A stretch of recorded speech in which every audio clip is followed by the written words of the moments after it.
Ladies and gentlemen, children of all ages, welcome to a very special edition of the CryptoManiacs podcast.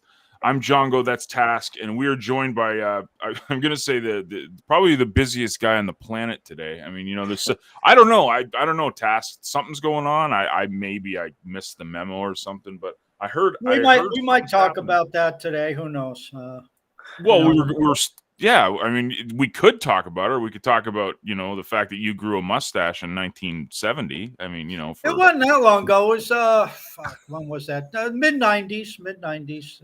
I did. Yep. And so that was a interesting experience that lasted a few weeks, and then no mas. And at that time, I had hair on my head too. It was perfect. going, but it was there, and now it's of course gone. But thank you, and I'm glad Cal's on here. You were asking just before the show how this came to be, and did he come to us? And no, he didn't pull a Brian to London and invite himself on. He responded to an invite that Okay. was sent back in December. So for those of you who didn't do very well with math in school, that's like 3 months, and who didn't do no fractions, that's like a quarter of a year. He's And to be busy. perfect, He's a busy well, guy, to man. be perfectly honest, I started to take it personal. I'm like, geez, Cal's ignoring me. He didn't respond to my invite. And then I realized, wait a second, it's not me, it's John. So, Cal, we're glad you got over your aversion of being on camera with John and came on. Um, I can He's just understand. so good looking. I couldn't get on with him. It's Well, you don't fit in the hair motif. We do have to point that out. But anyway, we're going to give you a little lesson in delayed gratification because you're like a kid. I look at you, you're like a kid on Christmas Day looking at the big box that has a really cool present in it. And we're going to hand you the present that you know damn well is a pair of socks. So you're going to have to wait a little bit. But anyway, what I want to do is let's take a quick run through the Leo world. Let's hit on a couple points. We'll hit them out real quick just to give an update, and then we'll get on to the juicy stuff. To start off, John and I would be tarred and feathered if we didn't ask you about this. And what I want to really know is, am I a horse's ass on this point? Not in general, but on this point with Project Blank. I think Project Blank is a game changer. I think it has the potential to be the first killer dApp. We have people asking, "Where's Web 3.0?" and we'll be able to say it's right here in your face. Twitter has like 350 million monthly users. The learning curve is going to be low. Do you see, as the one behind the project, and do you see the same potential that we started talking about, all the way back in August of 2020? Do you think it has the game changer capability that I see? Yeah, I think it's. I mean, I love saying this because I think the longer it takes, I mean, with everything, especially with a lot of the stuff going on right now, um, things that are great are very painful to work on, and the harder something is, the more rewarding it is, at the end of it. So, the more that we work on Project Blank, the more that it progresses, and we see, the app come together, the infrastructure come together.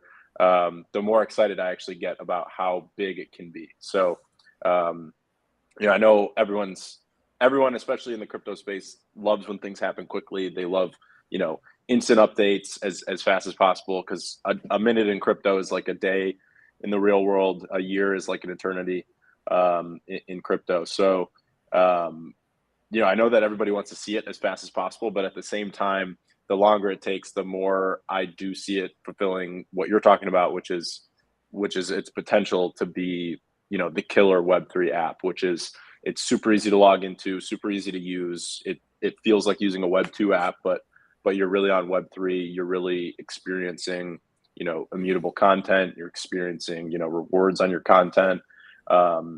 Everything that everybody wants to see with Web3, and kind of what we see already on Hive and Leo Finance and all these different platforms that are on Web3, but then merging in the usability of Web2. That's really the core idea. So yeah, I do see it fulfilling that mission, and the more I work on it and the longer it takes, actually, which is kind of funny, the more I believe that it is fulfilling that mission one day.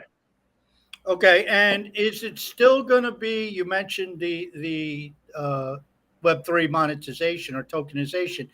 Is it going to still have its own token, and will that be airdrop based upon Leo holding? Is that still hold true, or is that changed? No, so that still holds true, and kind of the key there, and I've had people ask why we would create a separate token, why not use Leo? There's a lot of reasons there, but Leo Finance was built to be the seeking alpha of basically Web3, and obviously we didn't call it Web3 back when Leo Finance was created, but that is the terminology now. The key difference is that is what that platform is. And obviously it's changed a lot. We've got Leo Bridge and everything that we're doing in DeFi and all these different things. So Leo is really this Web3 ecosystem, and it's centered around crypto and finance, and that is not going to change. So Project Blank, even going back to your first point, Project Blank is a lot bigger of a project. The ambition is, to go out there and really change Web3 for the average person who is not interested in finance, not interested in crypto, for the most part, and for them, if we use Leo, it just simply wouldn't make sense. It would change the entire way that Leo is structured. It would change the whole vision of Leo. So instead, create a new token, airdrop it to Leo holders, because obviously it's a Leo Finance project. It's under that Leo Finance umbrella. That idea I talked about a long time ago, which is that Leo Finance and the Leo token are like a holding company for all these other projects. Whether it's Cub, whether it's Project Blank. It is the holding project, is the umbrella that everything is built underneath. So then you just airdrop it to them, and this new token, some people who are only interested in crypto and finance may never use the new token. So then they get to sell it, they get to move on and keep using Leo Finance as they were. And then obviously we go after this larger demographic with a completely different token structure, and obviously content stored in a different way, which we could get into if you guys want to. Sure, go ahead. Tell us the content storage. Yeah. A lot of people have heard about this for sure, because obviously we've been talking about Project Blank for who knows how long. But content with Leo Finance is stored on the Hive blockchain. It's stored as base level content. So all Hive content, blog posts are stored the same way. Instead of storing Project Blank content as that base level content, which has some limitations. So you've got, people, the blockchain won't actually let you post more than every 5 minutes. So you got to wait to keep posting. Then you've got the actual limitations of people on Hive who don't like, spam content. Some people will tell you can't even post more than like 3 to 5 times a day. So then you've got all these rewards issues. You've got all these different segments of people who disagree over, how often people should post and what good content is. So the key to Project Blank is that instead of doing that, we're creating content using custom JSON. So it basically second layer content, and it doesn't use the same rewards pool as Hive. So there's that removes the disagreement over rewards and what is good content. Because obviously Project Blank, people may the equivalent of a tweet, they may blank out 10 words and call that a piece of content. And that is completely different than what most people think is valuable on Hive today, and even on a lot of different platforms. Like you can't just put out 10 words on Medium and call that a good Medium post. So you have to create. You can't only create, like same way I was saying Leo versus a new token. You got to separate the token, and you also have to separate the actual content. So Project Blank uses its own second layer content scheme, which is really interesting, and obviously that's one of the big steps to getting it rolled out is creating that and making sure it works really well with good infrastructure. Well, I did a Google keyword search, and Project Blank ranks like 6 after Facebook. So can we get the name of Project Blank so we can go out and talk about the name and start pre-marketing it and getting that ranking instead of doing all this work to get Project Blank out there? A hint? At least a hint, right? No, That's what you're looking and actually, unless you change the name, in all candidness, I did know the name at one point, but I totally forgot. So tell me a secret, I'll forget it. It's safe. Yeah, we're keeping the name under wraps for now, just because it could change. You never know. But we do have a name, we got a logo, everything's done, but even got the URL submissions to the App Store. But obviously, everything the same name is we subject talked for about change. like a year and a half ago, or a It year is. ago. Oh shit! I'll have to try to remember. I got a question for you, man. Like, this is completely separate from all of the projects you're doing, but you started getting involved in something here, and I think it's fascinating because a lot of people, like you said, kind of squirm a little bit when it comes to what they consider content. You've been doing some TikTok stuff, man. You want to share with us how that's been going, and like how different is that from like creating like on Twitter or even on Leo Finance? Yeah, and that's a great question. It's definitely been fun.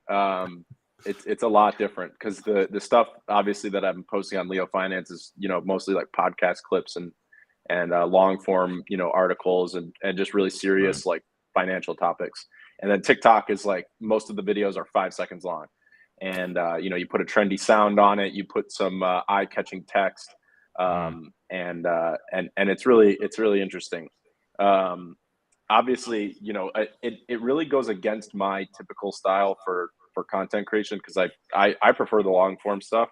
Right. I prefer reading it. I prefer listening to it. I prefer making it.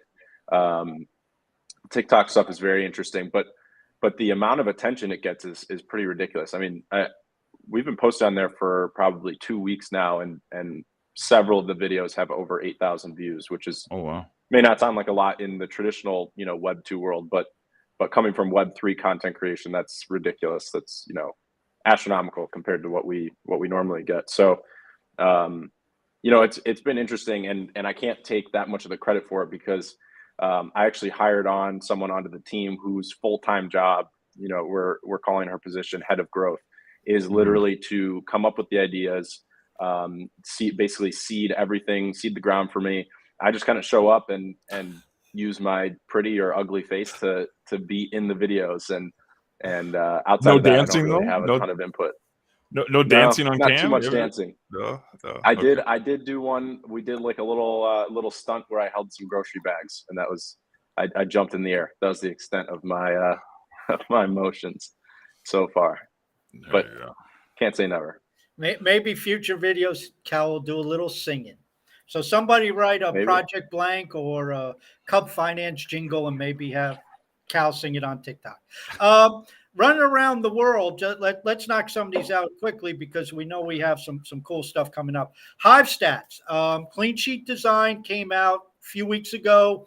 It was an MVP, obviously, some stuff working, other stuff not. Can you give us a quick update of where that stands and maybe what features we can expect, if any, and maybe say the next month or so? Yeah. Hive Stats was really interesting to work on because obviously we built it. I don't remember how long ago it was when we started it. Maybe a year and a half, close to 2 years ago. We started right when Hive was created, basically because there was this Steam World app, and then obviously we wanted to fill a gap that was there. So we launched Hive Stats, and the mantra is, track, analyze, and optimize your Hive count. So that's really the purpose of Hive Stats. And we built the original app, and it was good, but it obviously needed a lot of improvement. And kind of the key things we were going after was a better user experience. So that meant loading faster, getting better features, and then the long-term roadmap, which has been written in the elusive white book for a long time. So to tackle that long-term roadmap, there were a lot of things that need to be put into place. And actually the original developer that built Hive Stats is no longer on the team. And a new developer that is on the team basically came in, and I worked closely with him to kind of look at Hive Stats and evaluate what we were doing with it. He actually pushed out I think 2 kind of minor updates, but ones that kind of fixed the old Hive Stats. There were certain elements that were broken. The speed was really slow. And then after that, I started talking to him more about the long-term roadmap, and we both just kind of decided, hey, let's just rebuild it from scratch. Let's just take what you've got here and kind of use it as the framework to just rebuild it, and even in a different coding language. And by rebuilding it, we've basically set the stage for what comes next. So, if you look at the app now compared to the old app, it's obviously amazing. I think it looks way better. It functions way better. There's more features than there were on the old one, and really that's just the first step in this long-term plan, which is to completely iterate on that roadmap. So what can you expect in the future? There's a lot of things that we're doing. One thing is that we're going to do a membership program where you can burn Leo every month, become a paid premium member of Hive Stats, and get access to more deep features. So all the features that are there right now will still be accessible to everybody. But then it's that freemium model where then if you want access to more deep features, say you want to go back further on the blockchain, pull more data, stuff like that, it'll be a premium Leo burn subscription. Excellent. By the way, if you haven't concluded already after the Project Blank and the talk about Hive Stats, perhaps it might be a good idea to start adding more to your Leo holdings. Next up, Leo Finance Mobile. That came out, I guess Android was about 5 months ago and the iOS was a couple months later. The first question I have is, we had Archange on here a couple weeks ago. He has brought out Hive authentication services, which is already tied into PeakD. Do you have plans to integrate that into Leo Mobile? Because John likes Hive Signer almost as much as he likes Ethereum, which is not a lot. So John would be very appreciative if Hive authenticated services was linked in. Do you have plans to utilize that? Yeah, I talked to Archange a few months ago also about that, because he reached out to me and asked, if we were going to integrate it into Leo Mobile, and yeah, we are gonna integrate it. We basically at the time when he reached out to me, we were working on Leo Infra, and that update has been pushed out since then, which is the Facebook sign-ins and the Facebook Lite accounts.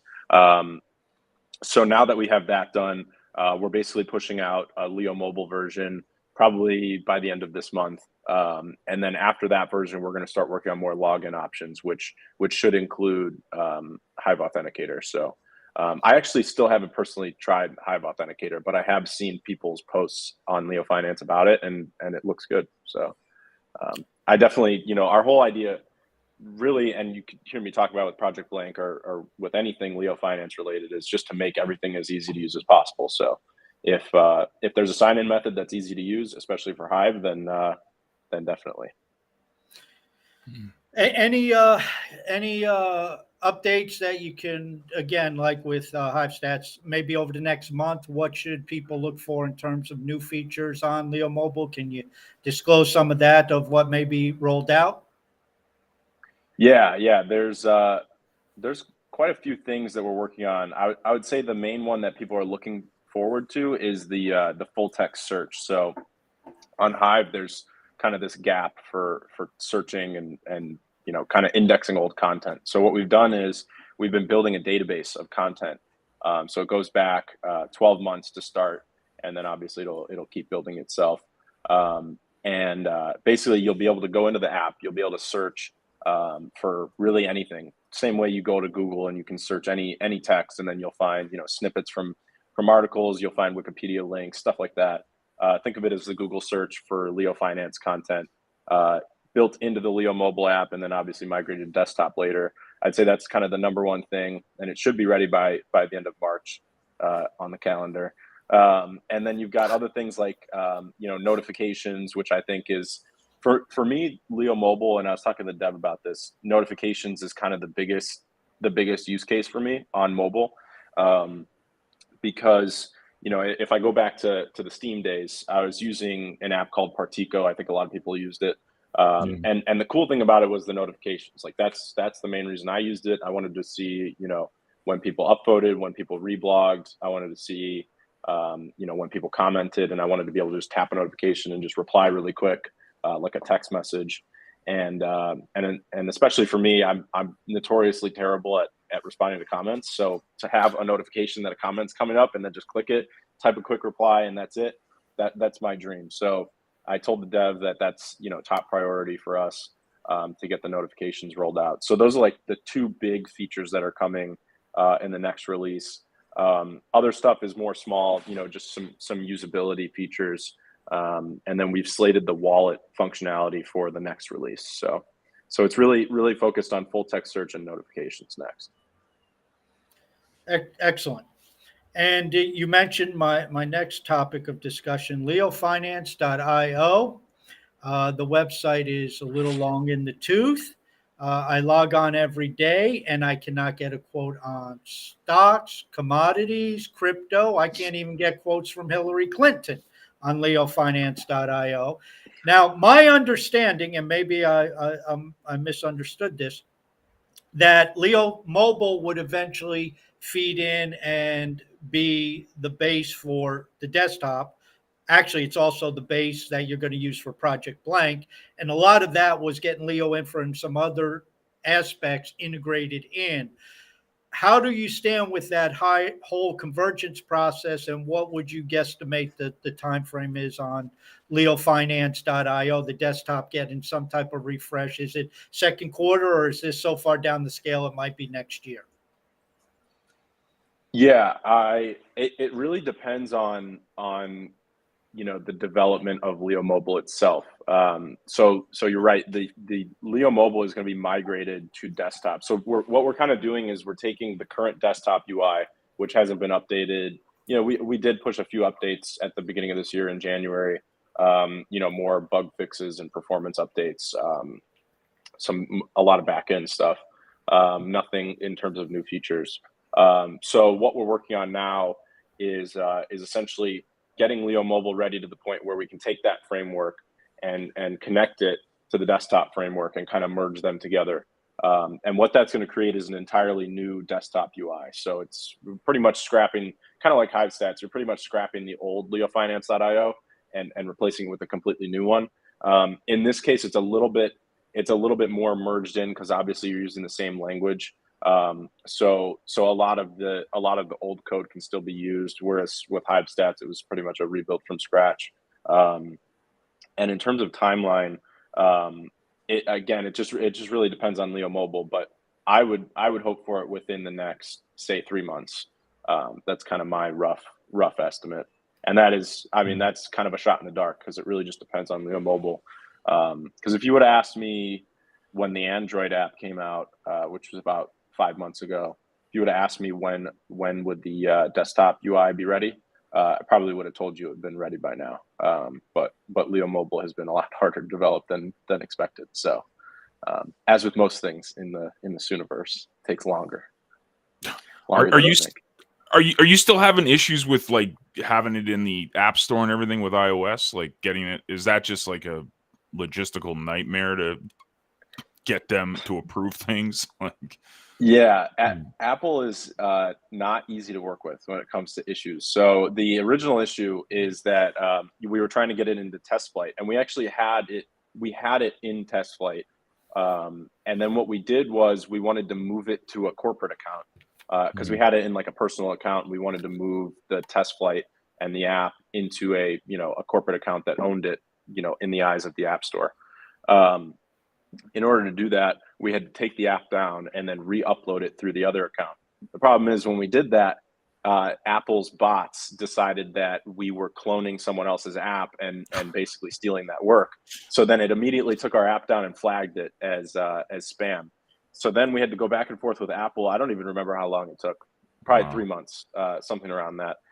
3 months of back and forth, calling Apple, emailing Apple, messaging Apple almost on a daily basis, trying to explain to them the situation that we owned the other account that had the app, and we were simply re-uploading it through another account that we also owned. So it was a logistical nightmare. But no, that's not a problem anymore. We got that sorted. So now we're actually ready to go from test flight to the App Store. Nice. But in my opinion, right now we're just sitting at an MVP. We really need these core features like searching, better sign-in options, which we just got, within the last, say, 2 months. and then some of this other stuff like notifications. That to me, those are the core features for a V1. I'd say right now we're in like a V0 MVP stage, and then V1 is going to be when we've got the usability in place, and then we'll go straight to the App Store. Nice. Excellent. Okay, everybody, in the audience. Now, John is looking at the thousands upon thousands of different places we are broadcasting, and John's good Yes. at that. Yes. So if you have any questions, I'm going to go into one other section but if you have any questions for Khal, non-Cub Finance related about anything we just talked about, put them up. I got something else that I'm going to bring up with Khal, then we'll get into Cub Finance, and there might be something going on there that's exciting. So put your questions in the next couple minutes so John can collect them. In the last AMA, there was some talk about Hive people and how, we tend not to stray outside of our comfort zone here, our ecosystem, and a lot of people aren't, running all over the different networks and Ethereum and Polygon and BSC and doing a lot of different things. And quite frankly, there's a lot to do on Hive. I find that the opportunities on Hive exceed my resources. I run out of resources. There's also a valid point to this, because for the last couple years since DeFi really came out, there have been a lot of rug pulls, there's been hacks, there's been things of that nature. And one of the things that Cub Finance did that you did was you started to get people involved in Cub Finance because of their relationship to Leo Finance, because of the work you had done with Leo Finance and the reputation Leo Finance had acquired. And that was part of the trustworthy brand, if you will. And it's very interesting because in the world of DeFi, just by its very definition, trust has to be established on factors other than regulation, government approval, some type of overseeing body. I mean, the definition of DeFi says that doesn't apply. And so now we have the situation where project teams have to develop that trust with their user base. And obviously longevity can come into play. I mean, you said on the AMA a number of times that, Cub Finance used an initial protocol or tokenomics that zapped 99% of the apps that were out at that time. And so that was the reason for the adjustment. But before getting into Cub Finance and some of these other things, do you agree with that statement that a lot of the success of Cub Finance has been due to the reputation, and that going forward, reputation is going to be that much more important, which then will put Leo Finance in a much better position with Project Blank and all these other things that are built, because it's like, well, hey, that's Leo Finance, I can trust it. Yeah, that's an interesting question. With the crypto industry where it's at right now, some interesting things are happening, which I think a lot of us who have been in it have seen, kind of coming from a mile away, but kind of normies are getting into this stuff, which is, this idea of an NFT wallet, of having a blockchain wallet that shows, I own, a Gary V NFT. So I'm a Gary V fan. I own, a T-Pain NFT. So I love T-Pain's music. All these different NFTs that kind of qualify you as being a part of a certain group. In the very same way that, in real life, people drive a BMW because they want to, look like they have wealth and be a part of the Beamer Club. The very same status symbols are being applied in crypto, where people are looking at, what's in your wallet, what apps are you using, what blockchains are you on. Crypto tribalism's coming along with that too, but it's kind of moving past tribalism and almost into this more signaling, using these different signals to say certain things. So you've got things like, Bored Ape Yacht Club and partnerships with them that NFT projects are doing. So what's interesting about all of that, and going to your point, is that reputation is becoming everything in crypto, in the same way that reputation means a lot in the real world. So when you start connecting these different dots and you have these different status indicators, reputation is obviously a big one. and yeah, the Leo Finance brand expanding itself to these different platforms, and having Cub, having PolyCub, having all these different expansions. What it's doing is it's not only expanding the core community, it's also expanding that brand's reach onto these other platforms, and it's signaling to these platforms and the people on them that we are connected here, and we're also connected on this other chain and this other chain and this other chain. And by becoming a part of the Leo Finance ecosystem and brand, you kind of join that fold in the same way that owning a certain NFT does for your reputation in the blockchain wallet space. So that's one key piece of it. The other piece of it is obviously, as a team, as a community, building apps that people use from our community and that use from outside of the community. Reputation and prior successes is a track record is important. So yeah, reputation plays a role in those two major ways for me. Yeah, I just think if we are going to keep pushing this idea of decentralized everything further, we are going to need other metrics of what is trustworthy and what is not. And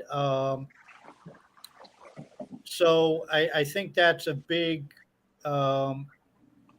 point that we have to look at, is how do we know what's viable and what's not? Because even Mark Cuban got rug pulled, which was pretty funny. He touted DeFi and touted Ethereum and all that stuff for well over a year, and all of a sudden he gets rug pulled and he's calling for regulation. So that kind of turned everything on its ear.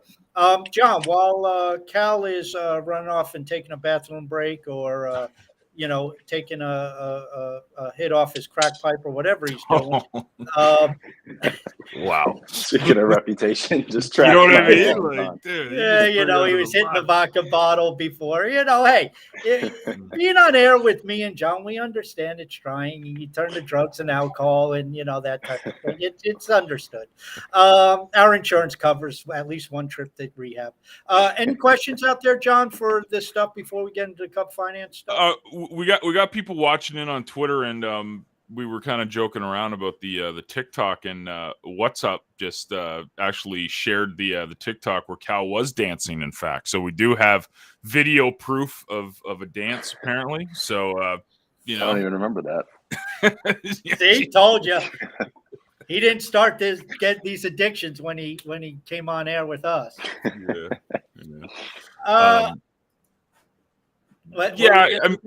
Well, there's actually Chris actually asked a question too, and it touches on something that you just mentioned with Hive, like how there's so much stuff going on here, like how do you keep up with it all? And the question, I'm sure this is really gonna be a great segue into this thing that apparently you're not doing today, or you're doing today. No rumors. It's we're not sure yet, but he's like, why would anyone look outside of Hive? And I personally have a hard time with that, because for me, I'm right along with Task. Like there's so much going on. Like everything going on to me is just overwhelming, and I like keeping it very simple. Because of that, I've missed out on a lot of opportunities. You start talking about Polygon, for example. Again, rumors. So I don't know if there's something to do with that today. I'm not sure. But and they're like, oh, it's the token's called Matic, and this, it's like, for me, it's like, I don't know.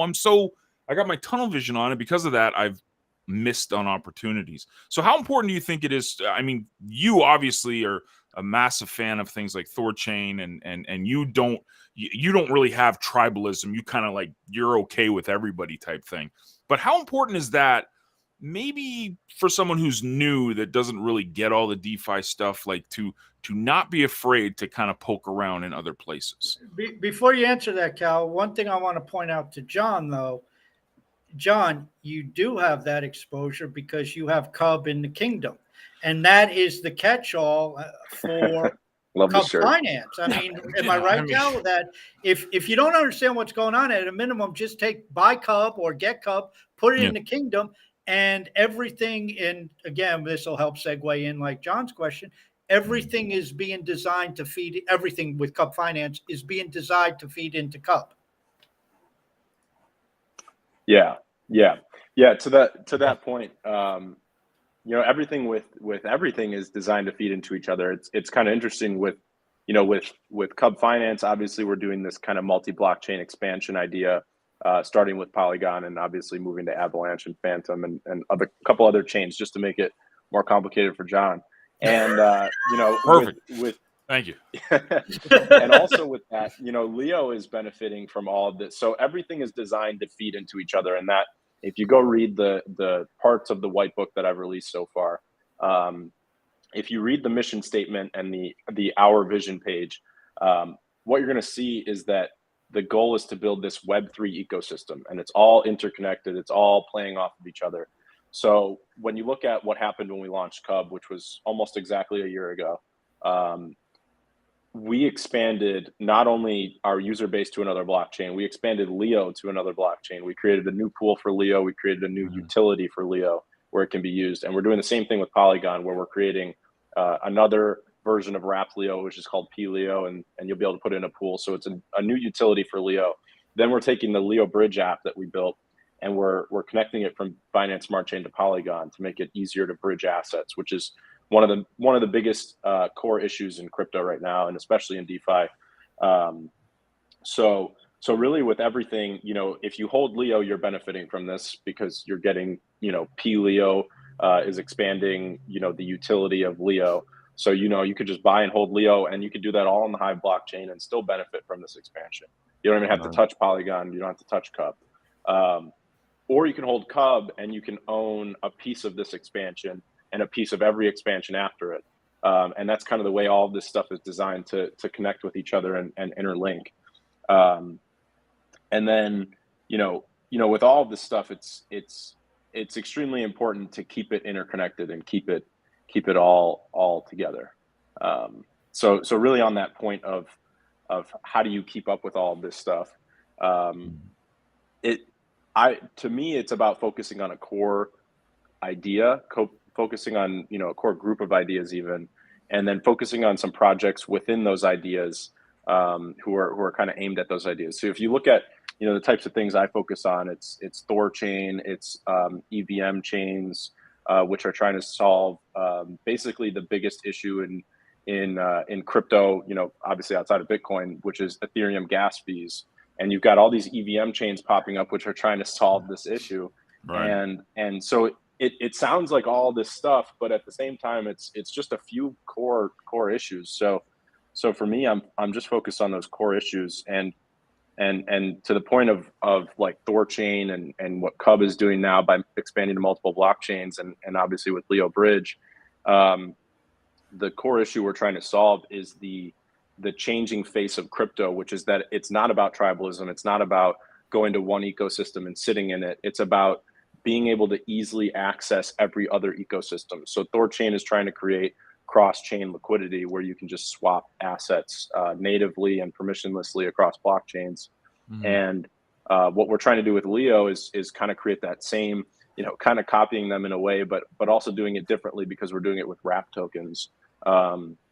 Creating this wrapped economy where you can just easily wrap and unwrap onto different blockchains. That's what we're doing with Leo Bridge, so that you can trade assets and essentially just bridge them over to different blockchains so that you can participate in all these different ecosystems. And then with Cub, we're doing that with the expansion of all these yield optimizers. So PolyCub being the first of those is just making it easier for people to go out to Polygon. And if you're a Hive user, we did that with Binance Smart Chain. We made it easy for Hive people to say, okay, I want to start getting into DeFi. I want to start getting into Binance Smart Chain, but I've never heard of Auto Farm. I've never heard of Pancake Swap. I don't know who created them. I don't know. There's a lot of I don't knows. And what we did was try to cut down on the I don't knows and make it easier with Cub Finance. And I think we did achieve that. I think we got a lot of people into DeFi and Binance Smart Chain. And with Polygon, we're doing the same thing. So we're making it so that, you can go learn about QuickSwap. You can go learn about Auto Farm. You can go learn about, what Sushi Swap is doing over there, or Adamant Finance. Or you could just say, I'm going to follow what Leo Finance is doing and just follow their expansions to all these different chains, because now I'm going to have, and even just by holding Cub, now I'm going to have exposure to Polygon network. I'm going to have exposure to Phantom. I'm going to have exposure to Avalanche. That's really what we're trying to achieve here. And then obviously the same with Leo, where we're wrapping it onto all the different chains. So at the same, to kind of answer and not answer your question, to keep up with all of it, you basically just I don't know, you just have to dive in. But obviously you don't want to dive in too much and lose focus on what you leave behind. But you also can just make it easier, which is what we're trying to do, make it easier to access all these different apps. Yeah, but by the way, there is an ongoing contest. The over or under on number of keyboards John breaks before he learns Polygon is 3. So over under, 100 Leo prize. You mentioned Leo Bridge. This is a question I had. Is Leo Bridge the idea of linking BSC to Thorchain to Avalanche to all these other chains, Phantom, via Leo? Is Leo going to be the transactional token? So we have B Leo, and then so if I'm going from a BSC token, what I would do is I would swap that to B Leo, jump over to Polygon, then I have P Leo, then I go out and get whatever token I want. Is that going to be the transaction token, if you will? Is that the idea? Yeah, so there's a couple pieces to that, because you've got the wrapped Leo bridge, which obviously, maybe we've got some naming things to work on, but you've got the wrapped Leo bridge where you can wrap and unwrap Leo onto all these different chains. Then you've got Leo bridge, which is actually a swap mechanism that's designed so that you can input something like BUSD on Binance Smart Chain, and you can output, say, USDC on Polygon. And what you see as a user is I go to Leo Bridge's website, I enter in an input currency, I enter in an output currency. So using that example, BUSD on BSC, USDC on Polygon. For you, it's just a simple swap like any other. But on the back end, what's happening is we're taking, and it's all done via smart contract, it's taking your BUSD input, it's buying B Leo on Binance Smart Chain with it, then it's unwrapping B Leo to Leo, and then it's rewrapping that Leo back into P Leo, and then it's selling that P Leo for USDC. So as a user, we want you to see nothing other than I input this and I output this. Right. On the back end, what you're doing is you're using Leo as the transactional currency across different blockchains. And obviously the goal of that is to create this utility for Leo. And in my opinion, and I've continued to say this, Leo Bridge is in its infant stages and it's barely used right now, primarily because it only works with Ethereum to Binance Smart Chain, and the fees are astronomical on Ethereum right now. So once we connect Polygon and Binance Smart Chain, I believe it's going to get a lot of usage. And to me, it's the most core utility for Leo moving forward. You've got content creation, curation, and you've got Leo Bridge and DeFi. And what we're doing is we're capturing all of this trading volume that's going to be done through Leo Bridge, and we're bringing it back into the Leo token economy. So it's essentially going out and just capturing value and bringing it into Leo by, like you said, using Leo as the transactional currency. So I wrapped it all in my mind in one, but you actually have two different applications. So the first is when we go from Leo on Hive or Hive Engine, actually, and we shoot across to B Leo or in time P Leo, whichever one. That's one phase of it. Then the other phase is what you were saying. If I want to go BUSD to whatever it's called, PUSD, then I could do it through that. I mean, it's going to have 4 or 5 steps, but I don't see that. Right. So you've got the two apps. You've got WLeo.io, which is, that wrapping, unwrapping UI. Mm-hmm. So that, and you obviously you could do this all yourself too. You could manually do the Leo Bridge transaction, but or you could just, stick in, like a lot of people have asked the question already, I want to go from B Leo to P Leo. How am I going to do that?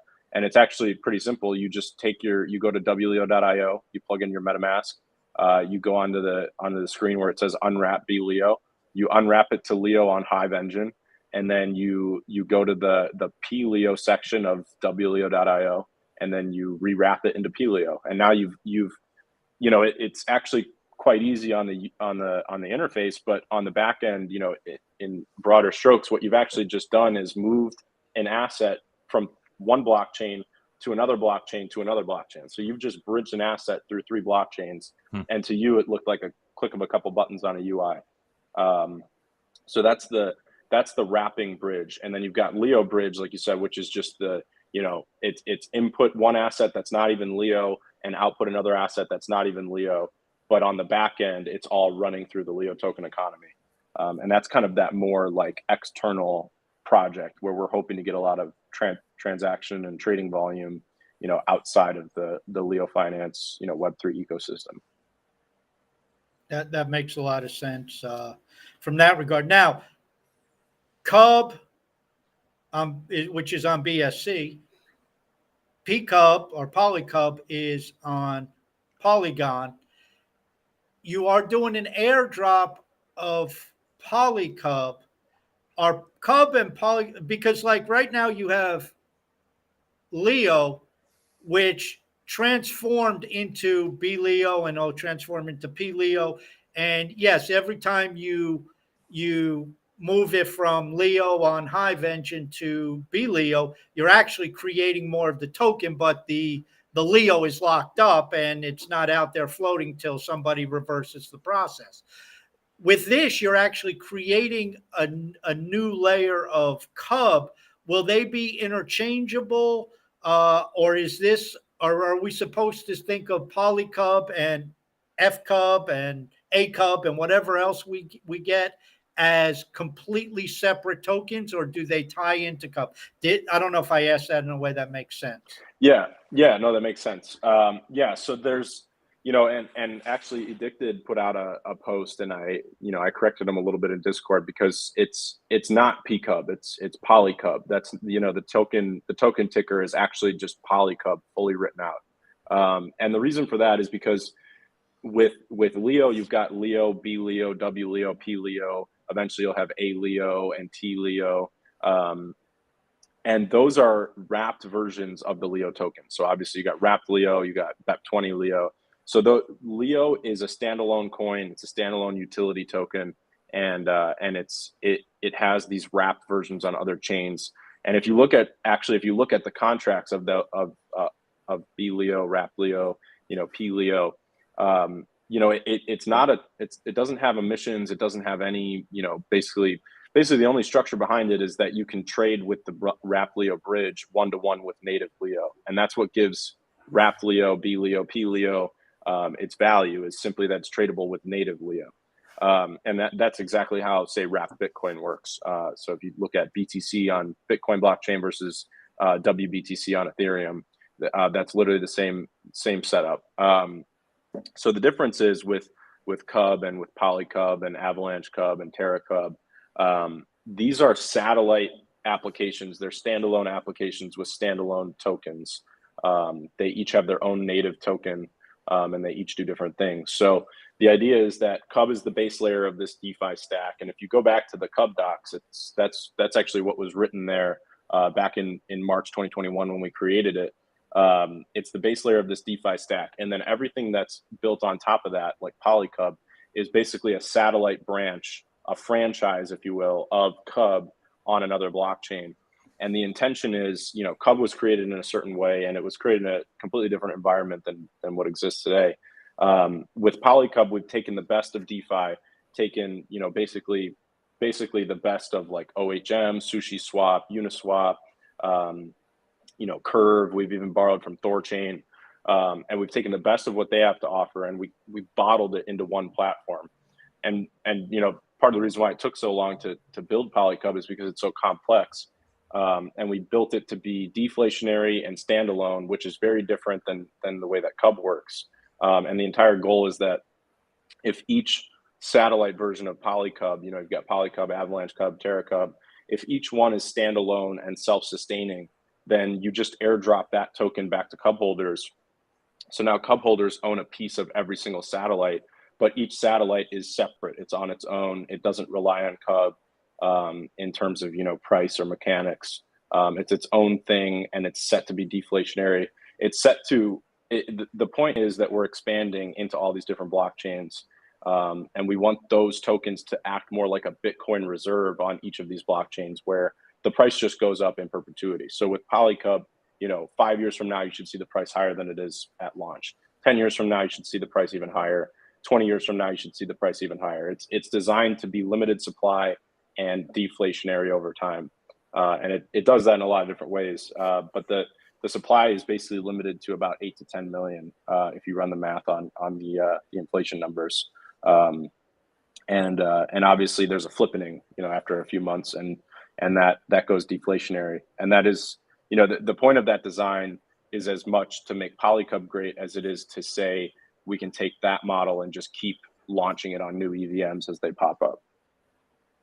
And so each new iteration or each satellite, to use your term, on each new blockchain is going to follow the same formula where Cub holders will get an airdrop or a claim drop, more accurately, of a certain percentage that's out there for maybe, if this model works, over a couple months.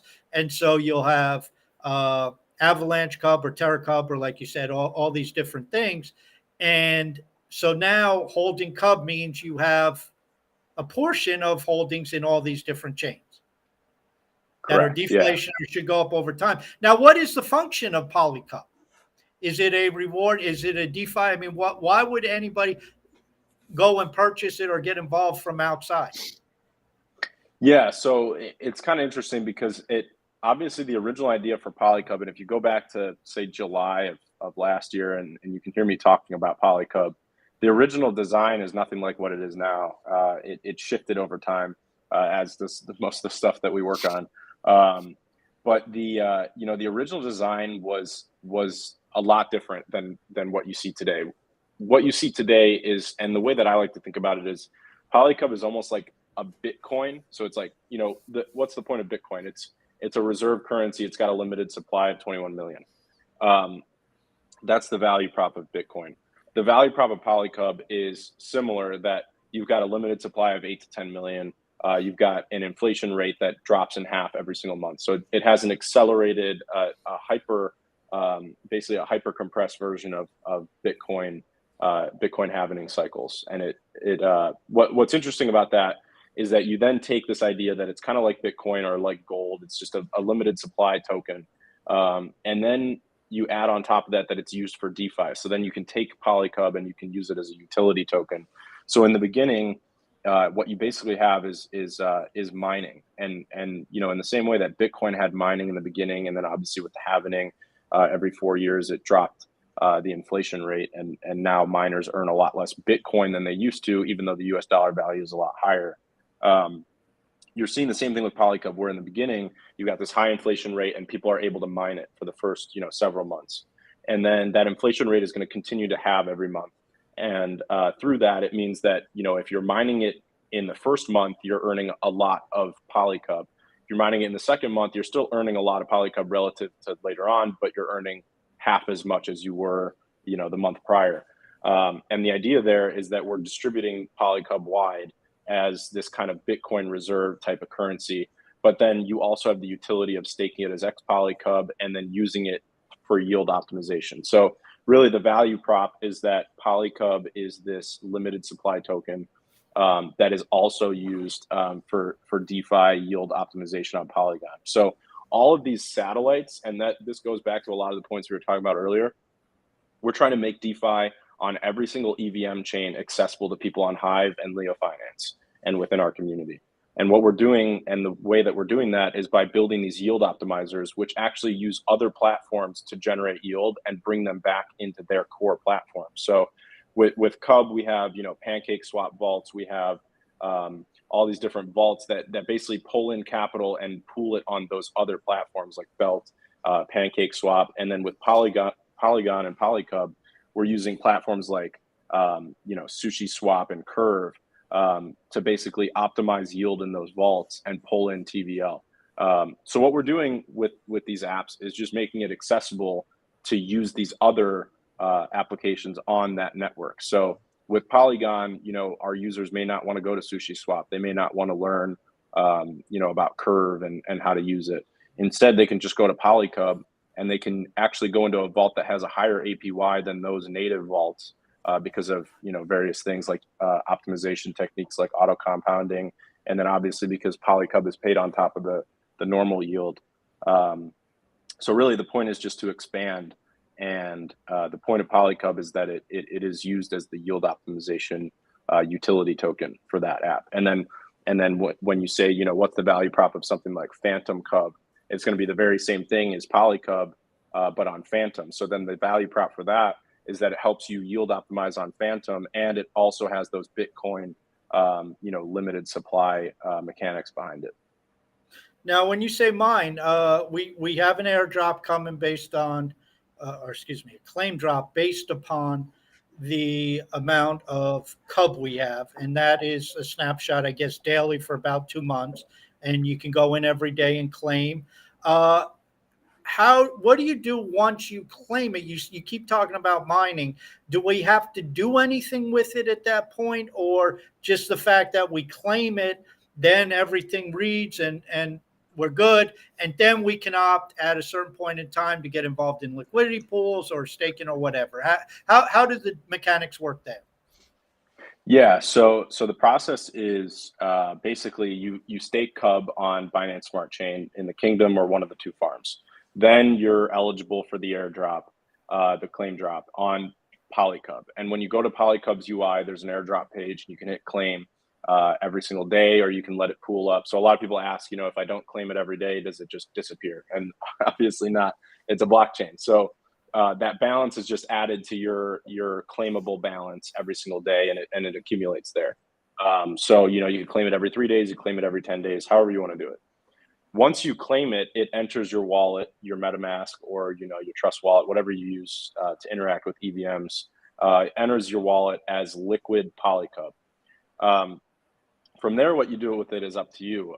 You could sell it into something else if you don't want PolyCub, or you could stake it as X PolyCub, which is essentially a merger of the X Sushi contract and the Ellipsis contract, and also the Cub Kingdom contract. So you're basically creating, when you stake PolyCub as X PolyCub, you're depositing PolyCub in a contract that pays you yield from PolyCub inflation. So it lets you mine PolyCub early on, and then it also gives you a percentage of the harvesting fees on other Kingdom TVLs. So if someone's pulling Bitcoin, Ethereum on PolyCub, they're paying a management fee.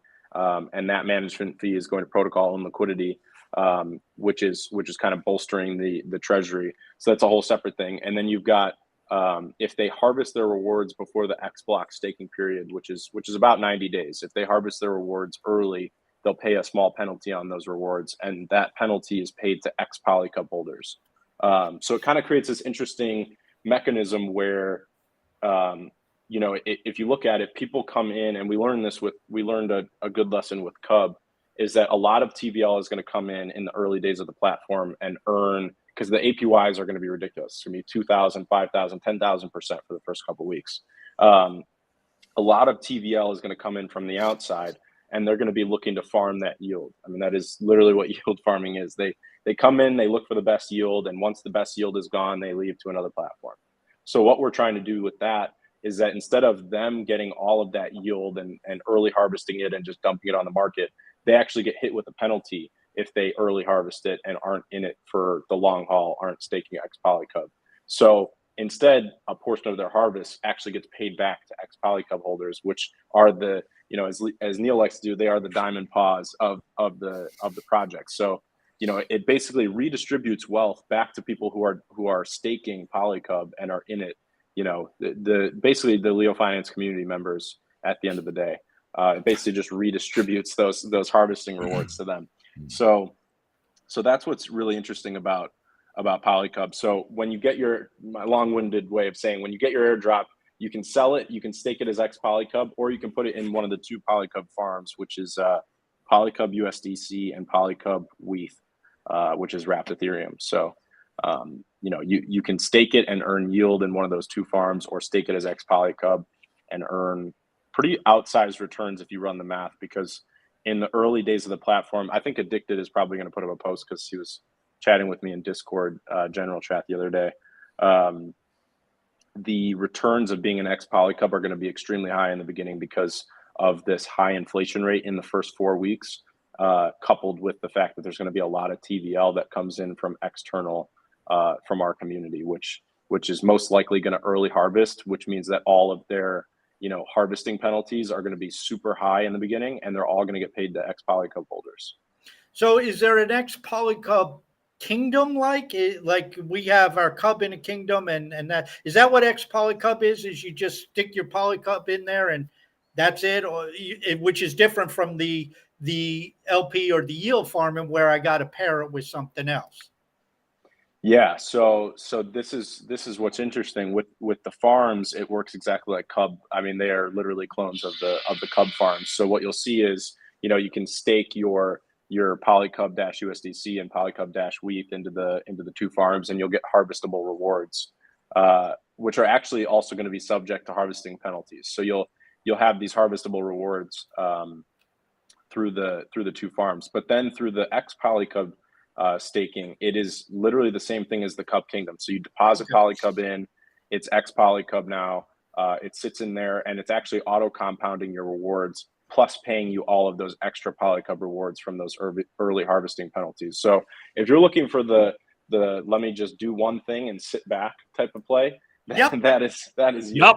That is all you. That's what I'm looking for, man. I want that. That's the Cub Kingdoms for me, man. Was like, a button I just need to press once and never touch again.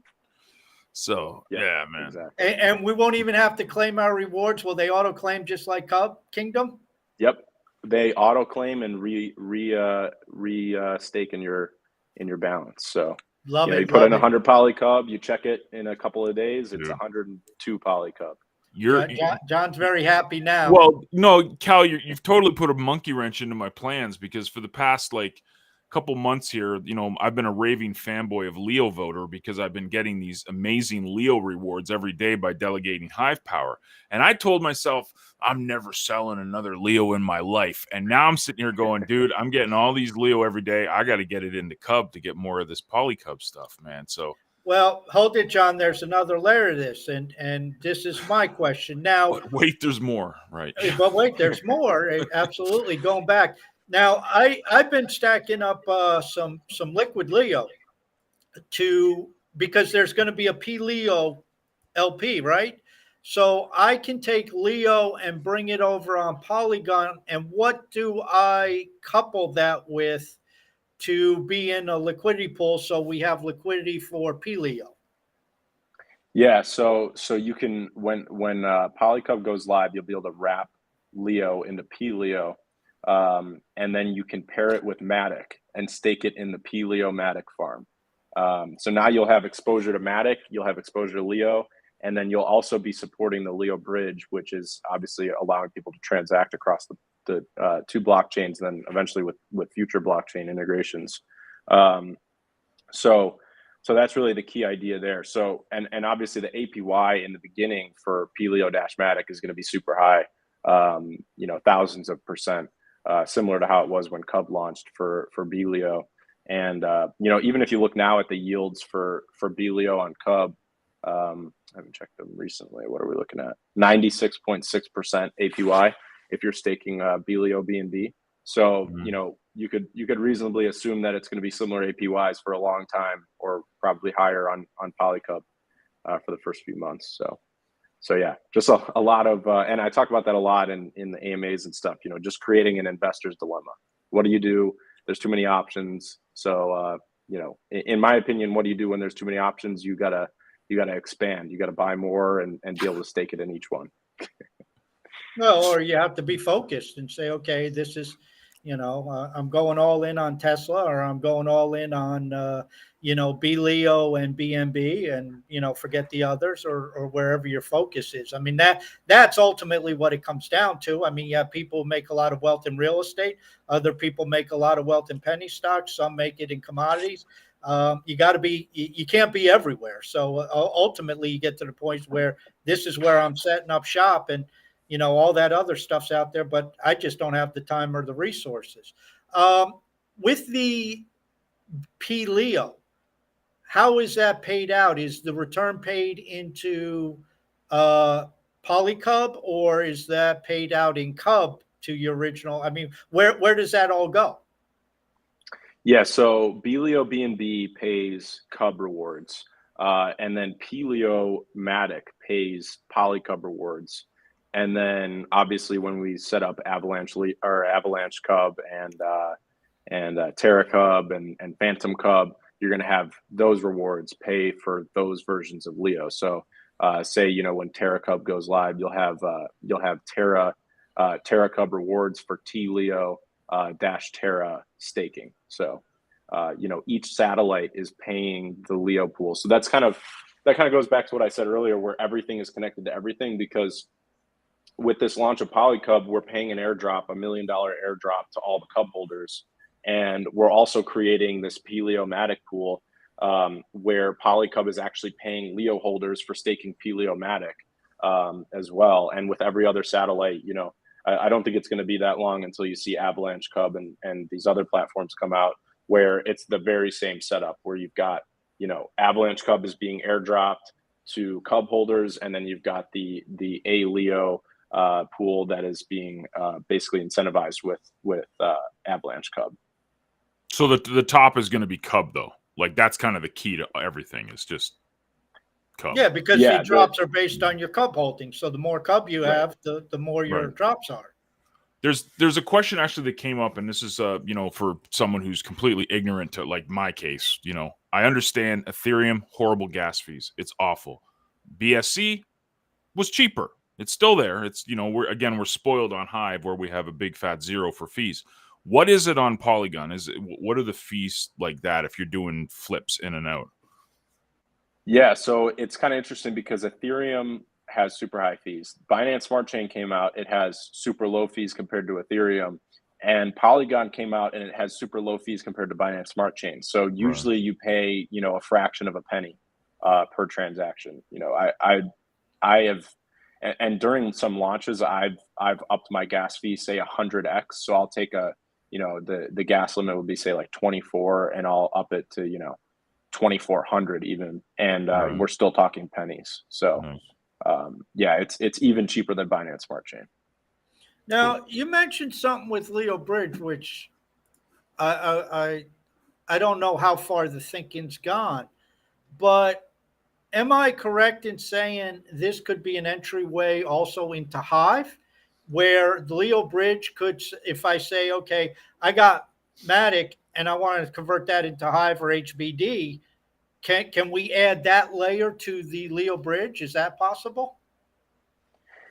Yeah, so this is where things get kind of interesting, because we actually just finished Leo Bridge V3 earlier this week, and V3 is our extension from Binance Smart Chain to Polygon, and from Polygon back to Binance Smart Chain. V4 on our roadmap in the elusive white book is to connect Hive to Leo Bridge. So obviously with Leo Bridge, you have all these different extensions, and every time you add Hive or Hive Engine? Well, technically, yeah, it's Hive Engine. On the Leo Bridge UI, though, will allow you to swap Hive too. So it's kind of Hive Engine and Hive at the same time, because you'll basically be able to input Hive or HBD, and then you'll be able to output anything. So when we connect to Thorchain and we've got Polygon, obviously, you'll be able to input, say, Hive or HBD, and you'll be able to go to Thorchain. Let's just give an example. If you input HBD, because I know a lot of people are looking for HBD liquidity and how to transfer, how to trade, because I think Bittrex doesn't work anymore. Excuse me, and Binance, I don't even know if Binance works anymore. So you've got a limited way that you can trade HBD. So when Leo Bridge V4 is set up, you'll basically be able to input HBD, and then you'll be able to output on, say, Polygon, you want USDC. So you could input HBD, output USDC on Polygon. Or you could do the reverse. You could have USDC on Polygon, and let's say you don't like USDC, you like, Hive stablecoin HBD better. So then you'll take your USDC, you'll input it through Leo Bridge, and then it'll sell your USDC and buy PLeo. Then it'll unwrap PLeo to Leo, and then it'll take that Leo and it'll swap it to swap.hive, and then it'll unwrap swap.hive into regular Hive, and then it'll give you HBD. Or it'll go through the HBD swap.hive pool, just depending on the transaction rates. So it's kind of interesting, and that has brought up the point when I've mentioned that of the Leo diesel pool on Hive Engine, because that diesel pool is actually what is going to be used to connect to Leo Bridge, because right now it's the swap pool on the Hive blockchain for Leo. In the Sooniverse, there's going to be liquidity rewards for providing liquidity on Leo swap.hive. So that'll be kind of interesting, and that'll play right into Leo Bridge V4. When you look out at the, basically what we're talking about is DeFi right now, and we're focusing on that. And obviously, your view is Leo Finance, or specifically Cub Finance, is establishing itself as hopefully a major player in the DeFi world by adapting, growing, expanding, outlasting, learning from the mistakes that you made, looking at the mistakes other projects have made, and making this a dependable, reliable DeFi platform for anybody inside or outside who wants to get involved. If we step back and we look at the bigger Web 3.0 realm, which brings us into Leo Finance, and then by extension even Hive, what do you see out there in terms of, or what's your opinion in terms of a Web3 summer? I mean, we started off talking about Project Blank and how that could be a major push forward. Do you see a Web3 summer on the horizon? Do you see it relatively soon, i.e. within the next 12 months, where all of a sudden Elon Musk is not going to be tweeting out, where the hell's Web3? I can't find it, because this thing is just growing by leaps and bounds. And, maybe some of the stuff that's going on around the world with taking money from people and closing accounts and this, that, and the other thing, this all feeds into this idea of decentralization and, hey, we're going to control our own destiny. Do you see that on the horizon, or is that something that you say, well, we're still a long way away? Yeah, my take on Web3 is kind of interesting, because I see most of what's happening in crypto as being Web3. When you look at NFTs, when you look at Leo Finance, when you look at Hive, take a broader look at what's happening on Ethereum with the EVMs, all these different forks, what people are calling the metaverse. To me, this is all Web3. So I kind of think we're already in somewhat of a Web3 summer. I think people are realizing that Facebook doesn't have their best interests at heart. That governments can take your money without your permission.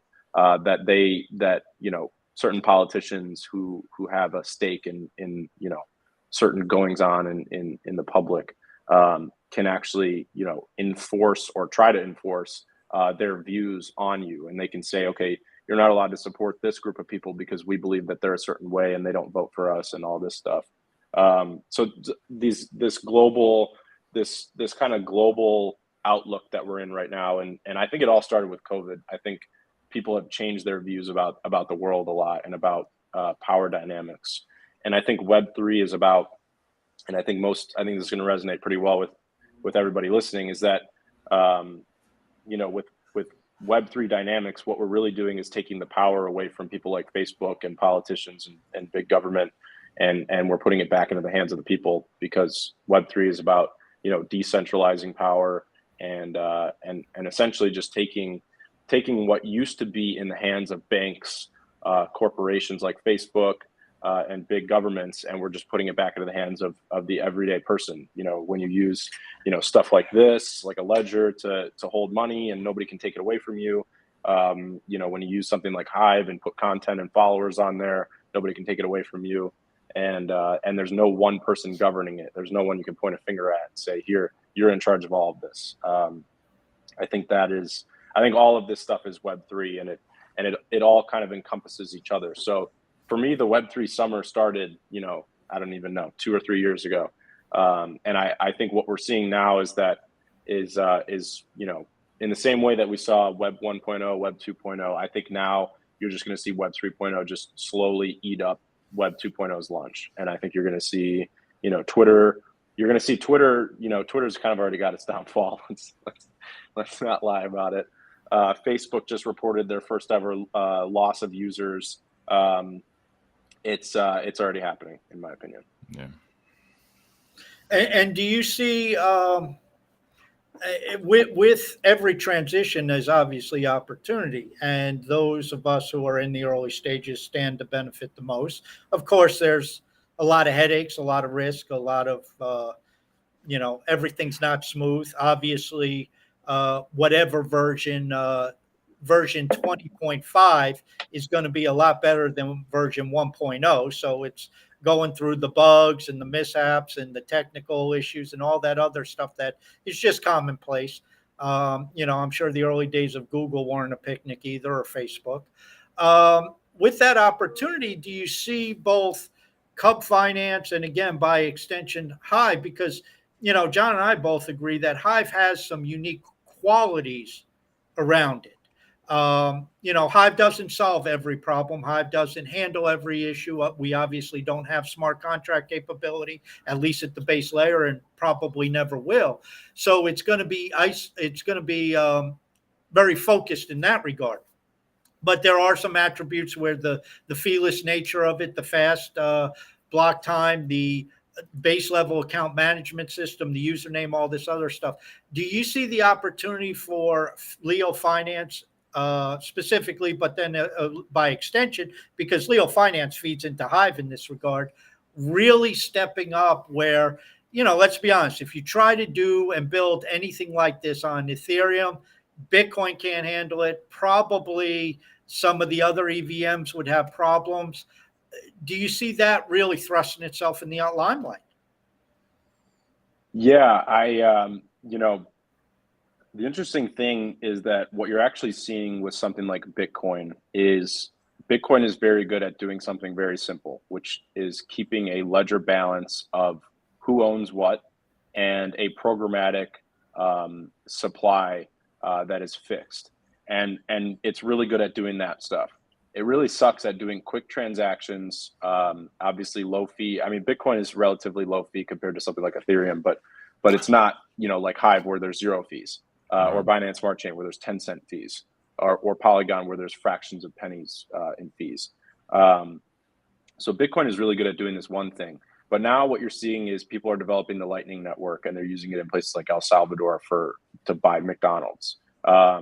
And what you're seeing is these are second layer solutions that are making Bitcoin more versatile without actually changing the base code at all. Without, Bitcoin doesn't have smart contracts. It doesn't have, quick transactions. But people are building it in with the second layer. And you even look at something like Thorchain. Bitcoin doesn't have liquidity pools. It doesn't have smart contract vaults. But Thorchain is building a second layer, and they've already built it with native Bitcoin.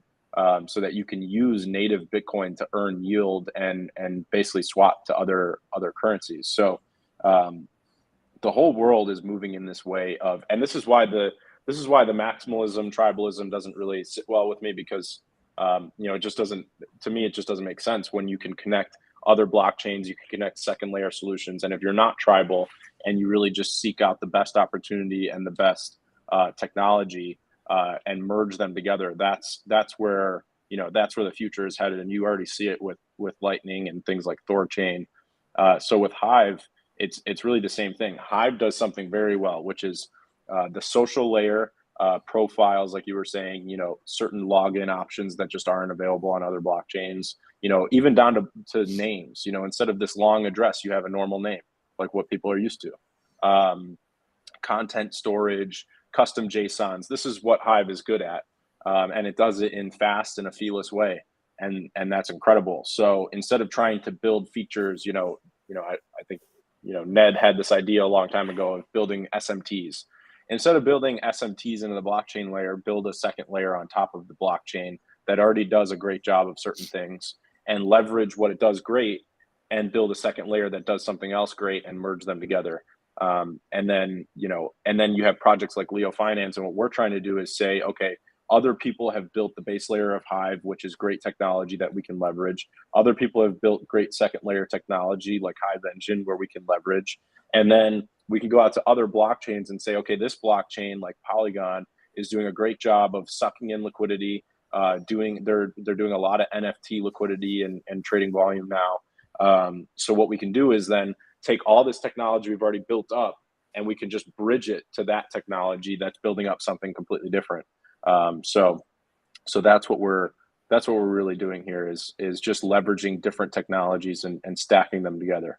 So I think Hive does a lot of great base layer things, and it should keep doing those things great. And if people can improve that, people improve Bitcoin and they improve Ethereum, but they improve it at doing what it's already good at. They don't try to expand it. So I think that's the key. Well, we had Block Trades on, I guess it was last week, and he being one of the core developers is very intent on keeping the base code very tight, very focused, and a lot of stuff outside of it, but like you just said, build it on the second layer.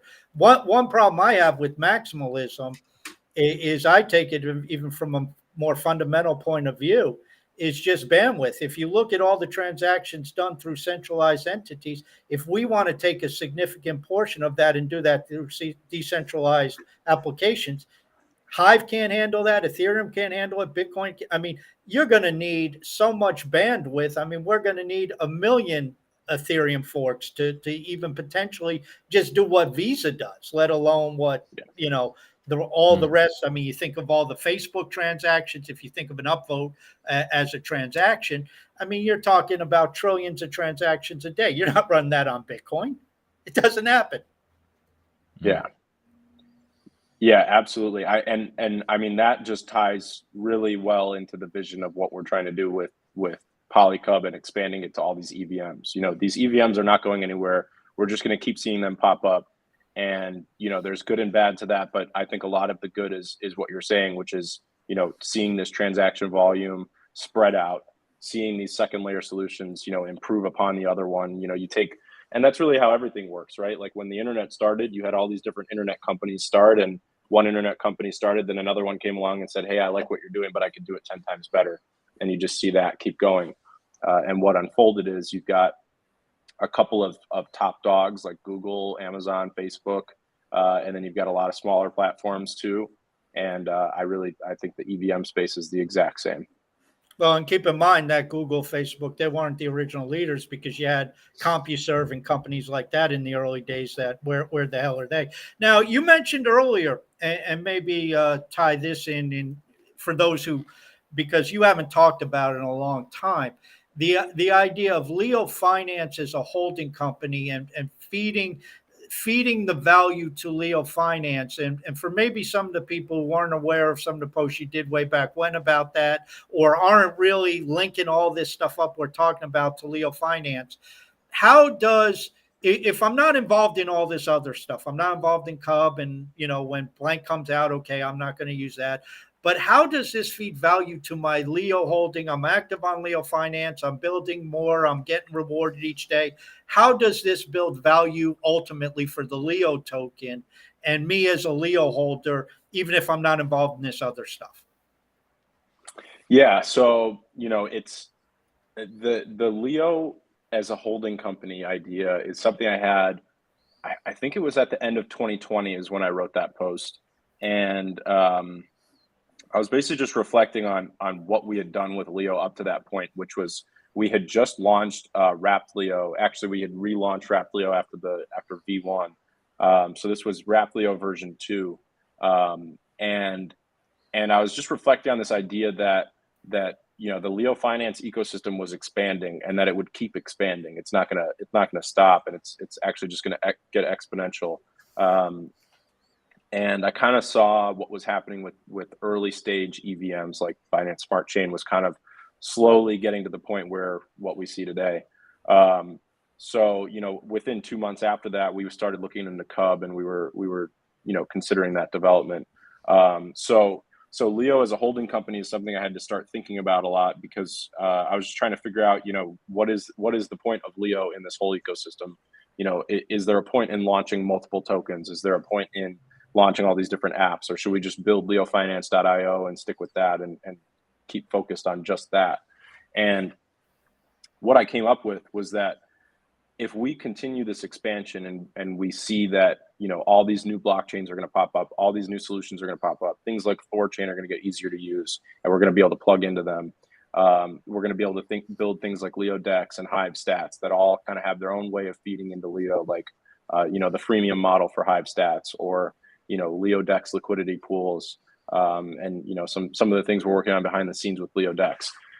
Just a lot of these different things kind of all playing together. What I saw was you could have this holding company, really similar to like a Google, where they've got this holding company. Like Google is not a search engine company. That might be their core business. That might be the way that they got to where they are, but now they're doing all sorts of crazy stuff. It doesn't look anything like it used to. So this holding company idea is not unique. It's just taking something from the old world and applying it to crypto, which is that this industry is changing rapidly, and if we're always on the cutting edge of what's happening, we can just bring all of that value under the fold of Leo. And so what we've done is take Leo and kind of expand it into this whole ecosystem. So that is the vision. Like if you read that white book and you read that Our Vision page, that is literally the vision, is just keep expanding, keep operating in all these different spaces, but make sure that the value always pays back to Leo. And that's really happening. It happened with Wrap Leo when we launched it on Uniswap. It happened with B Leo when we launched it on Cub. The Leo price hit $1 right when we launched, and people realized, oh my God, I can wrap it onto this whole new blockchain. I can start using DeFi. And I believe it's going to happen again when we launch P Leo on Polygon. And it's going to happen every time we launch, A Leo, F Leo, T Leo, all these different things. They're all paying back to Leo in different ways. So if you want to capture that value and you want the most simplest way to be involved in that holding company, what do you do when you want to be involved in all the subsidiaries of holding company? You just own a piece of the holding company. So for a lot of people, that's just going to mean go buy Leo and stake it and curate, or go buy Leo and you can even use leofi.io to lease out and delegate out to other users.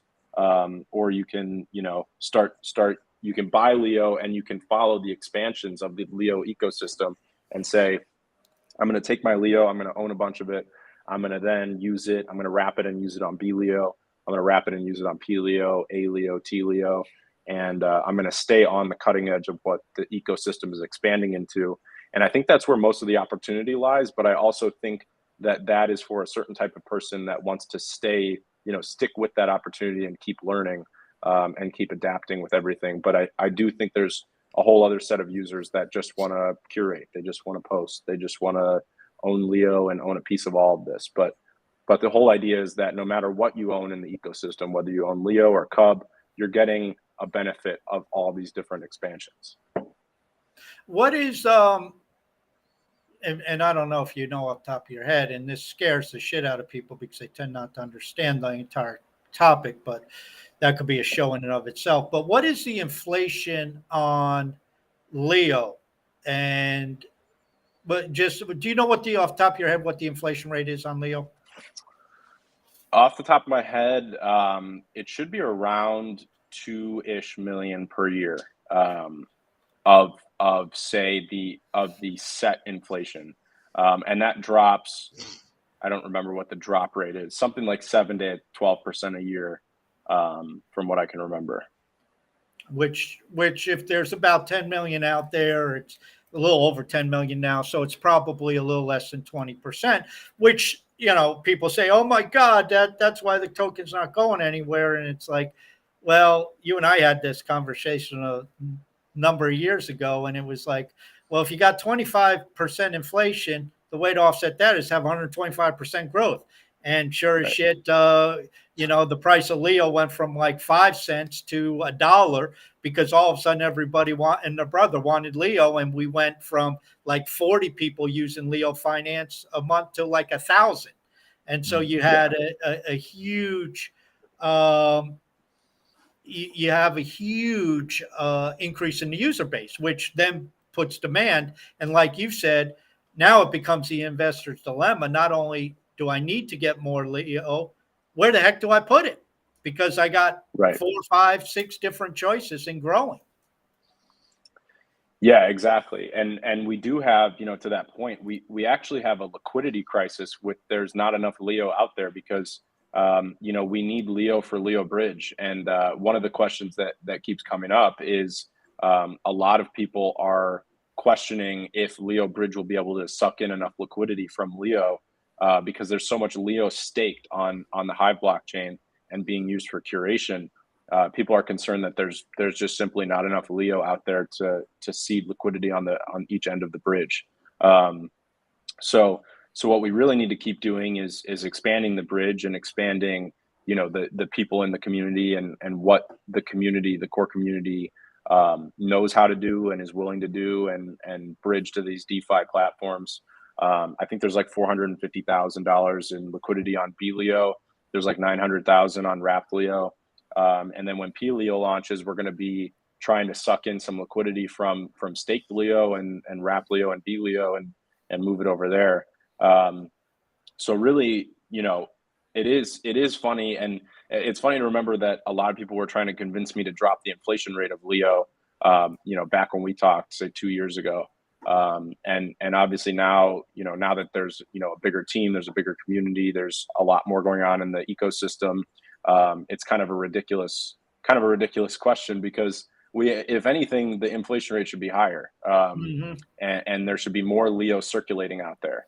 Obviously that's not going to happen, but what we need to see happen is we need the Leo price to increase, which creates more US dollar liquidity depth in these pools. And then we also need to see Leo migrate to the places where it's needed most. So it's kind of funny because staking Leo and curating gets you about 15% APY. But if you stake Leo and BLeo, you're getting 97%. But that the community is still so hardcore on social aspects and everything that they keep it staked because they want that influence on Leo finance. And I think that's a great thing. And I think it's a reason why Leo's price is so stable. But what we really need to see is an expansion in users. And I think that is slowly happening. If you look at the metrics, the weekly stats that come out, you look at the Substack that you run, Taskmaster, and you see that it's constantly growing. There's new users, there's more signups. Even you look at the TikTok or the YouTube channel, and there's more subscribers, there's more followers. So it's all just growing, and that is really the key idea. Is and something that you talk about a lot, which is growth eats inflation, and actually you have deflationary problems if you grow too fast. Yeah, and one of the things that I've complimented you on, and then by extension the team that got involved, and we don't see a lot of this in crypto because everybody messes with the tokenomics and says, "Oh, make it deflationary," when actually, like you're saying, we need more money out there. I mean, we don't need less; we need more. But you've always taken the approach of basic business building and applying basic business building, applying expansion, developing, growing, getting more people, marketing, doing the little things that businesses need to do to make sure things grow over time. And what you have is on leofinance.io and the mobile, you have a core group of people who, okay, maybe they're in their niche and they don't want to leave their niche, but it's still a baseline because they're showing up each day. They're using the proof of brain to enhance their holdings. They're staking it. And yes, you got, I think last time I looked, 50 to 60% of all Leo is locked in leofinance.io. It's staked, and that's good. So like you said, then something else has to break for the liquidity pools. And the one thing to break is the price of Leo skyrocketing, which then in USD terms makes those liquidity pools more valuable and can allow more transactions when the price of Leo is much higher versus Matic or versus BNB. Yeah, exactly. We've created so much opportunity to people are buying things like, and people wonder, why do people buy things like Cake or Bitcoin or Ethereum for DeFi, use in DeFi? And a lot of why people are buying them is to earn 20% yield, to earn 20% APY. That's a key utility. So I think it's more of an educational issue that people don't even know that you could just buy. You could go out right now, swap $1,000, say just 1,000 BUSD into BLeo and stake it in the pool, and you're making 97%. You're making $970 a year on $1,000 investment. in just yield than you actually have the actual investment itself, hopefully appreciating.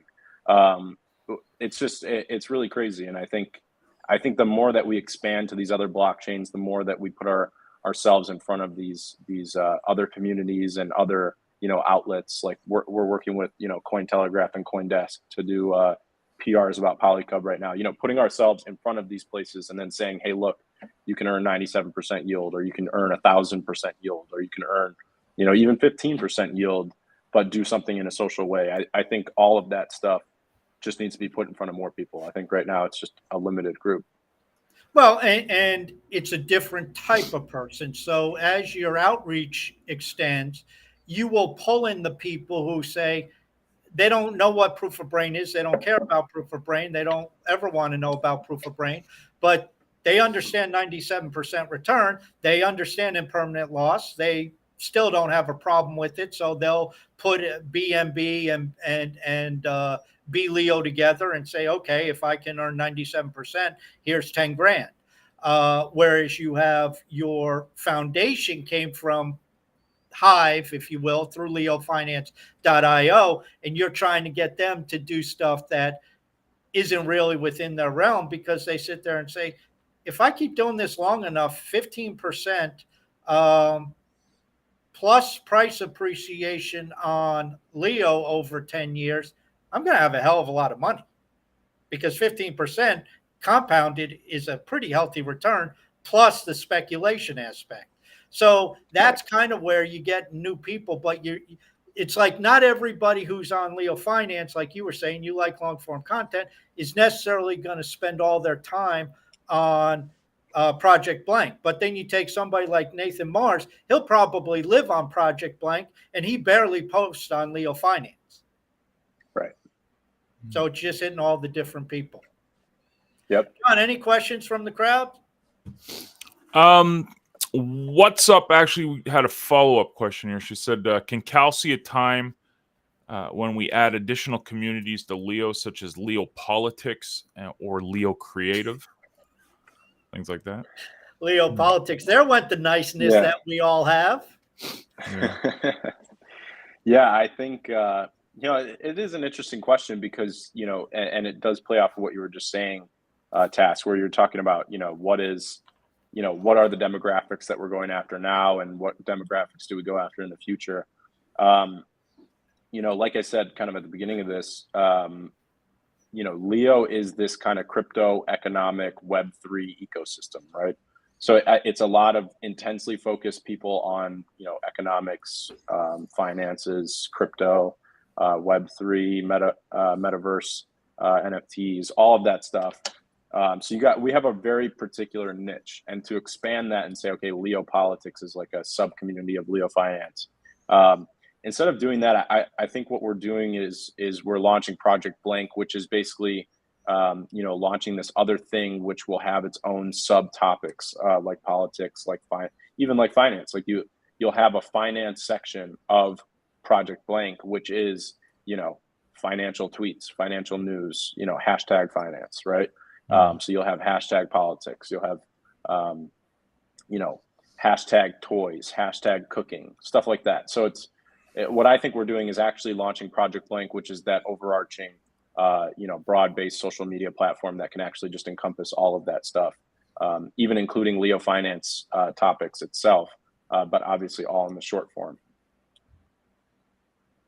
Yeah, because Project Blank is going to be a general purpose application. Anybody can use it for anything, whatever you want to send out. It doesn't have to be necessarily targeted around, economics or finance or money or anything like that.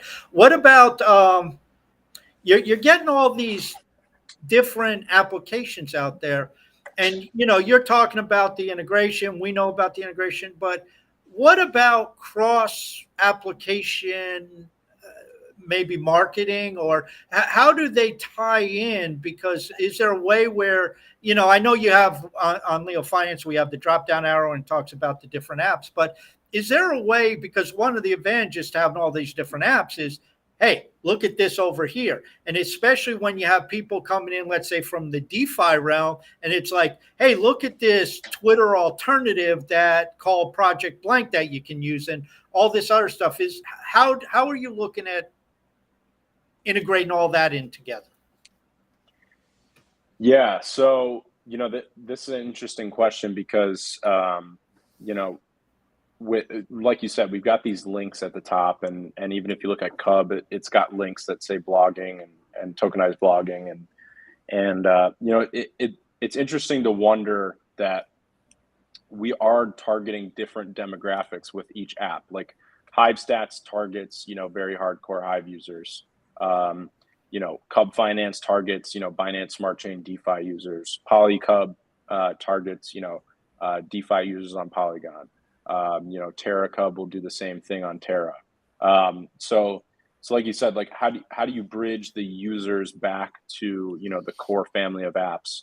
I think there's a lot of different ways that you do that. I think links are just kind of the most surface level thing that you can do. Super easy, obviously, just add links to the menus that interlink everything. I think at a deeper level, what you do is first of all, you build, and going back to a previous point, you're building that reputation with them. You're building that brand. Once you buy a pair of Nike shoes, you're more likely to buy a Nike hat. Once you use PolyCub once, you're more likely to use Cub DeFi. Once you use PolyCub and Cub DeFi, you're more likely to say, hey, I see this tokenized blogging thing, and then I go over there occasionally, I see posts about Cub and PolyCub, and those are two things that I care about. And then you're like, maybe I should sign up, create an account, and get started. So I think a lot of it has to do with branding. I think a lot of it has to do with actual value props. So, I think a lot of it has to do with teaching people why they should use Leo Finance, why it can benefit their life.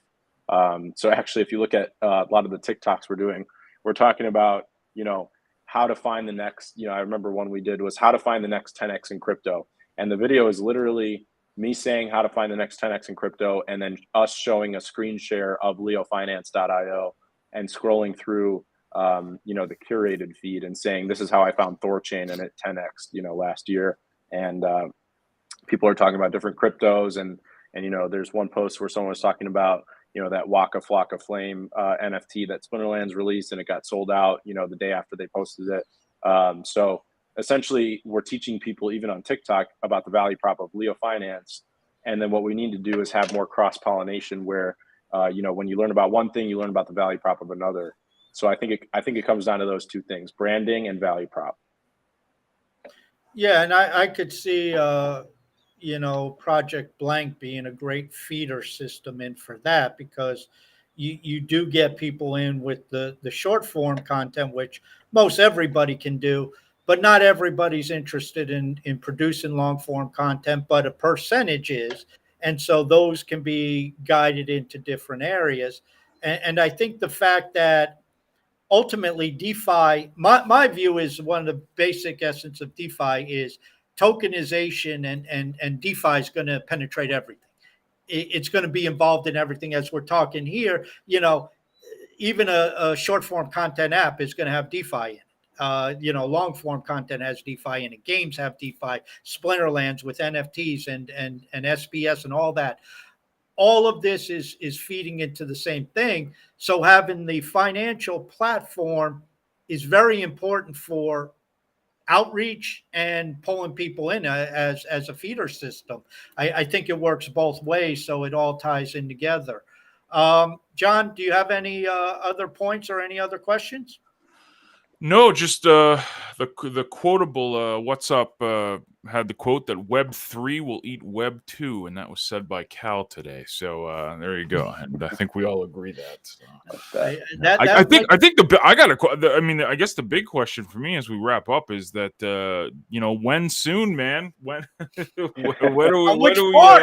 On which part? Yeah. Well, the big kahuna today, man. I mean, when Well, he put out a post that said that'll happen tomorrow, right? PolyCub. Yeah, it's the PolyCub when soon should be tomorrow. So and obviously, as I said, anything can change, but like we had the launch date was supposed to be today, and now it's tomorrow. So when you're launching something with 20 smart contracts and all these different APIs. Sometimes something blows up. So today it was an API. Tomorrow, hopefully, it's nothing. So we can move forward. Now, one thing for those who don't know, they have to take their MetaMask and set up Polygon on there, which is one of the networks I believe you can choose from. And you have to select the RPC node and all that other stuff. Jerry the Farmer, by the way, if you go to the trending page on Leo Finance, he did a nice write-up that is on trending page. So you have to set up your MetaMask if you use MetaMask, for Polygon. We also need to get some Matic, don't we? Yeah. You need at least some Matic for transaction fees. Same way you need BNB or ETH, but obviously it's a lot less significant than what you need for ETH and even for BNB. So yeah, if you have one Matic, you probably transact for life. Does Coinbase have Matic? Coinbase, actually, we just talked about that. Coinbase has Matic, but they don't allow you to withdraw to the Polygon network. They only allow you to withdraw the ERC20 version on Ethereum. So yeah, you got to go to, and we're going to put up some tutorials about this, but you got to go to a faucet and get yourself Matic if you don't already have it. Or what I would recommend is jumping into the Leo Discord and just say, if anyone can help me out, I need some Matic for transaction fees, and someone in Leo Discord will definitely send you some. Okay, and then from there we can claim our PolyCub. And when are we going to be able to put it in X PolyCub? Is that immediate, or is that going to be something rolled out down the road? Yeah, so the airdrop will start, tomorrow, and the whole platform will launch all at the same time. So you should be able to, once you get your first airdrop, your first daily snapshot, then you'll be able to claim your first daily airdrop. Then you'll be able to take that airdrop and stake it into either one of the two farms or X PolyCub. Okay. Beautiful. Well, we thank you for your Crazy. time. I don't think we can you think of anything, John, that we missed? No, it's good, man. I mean, we're all pretty pumped up and ready for this. So, Khal, anything stuff, that you think we didn't cover that you feel is important that for everybody to know? No, I think we covered everything pretty well. I really appreciate you guys having me on, especially with my delayed response and on short notice. Yeah, well, John wasn't my too middle names. He tends to shrug that stuff off. That is what it is, man. We're all busy. Appreciate it, man. Thank you for coming, and good luck with the launch and everything you do, man. We appreciate you. So thanks for coming. And one day you're going to get your badge for coming 2 times to the show. Arcane. I don't think he even knows about that. I don't. Yeah. He doesn't know about that. He's been busy. I don't know about the badge, but I want the badge. Arcane was on a couple weeks ago, and one of the things he did is he created a CryptoManiac badge on Hive Buzz. And so everybody who comes on to CryptoManiacs as a guest gets a badge once John figures out how to distribute the badge. He got the instructions, and evidently John said they're a little bit technical, so it's going to take him a little. It's part of the when sooniverse. Part of the when sooniverse. Love yes, that. Absolutely. Love that. Perfect. Love that. All right, sir. Thanks again, and good luck with everything tomorrow, man. Thank you. Appreciate it.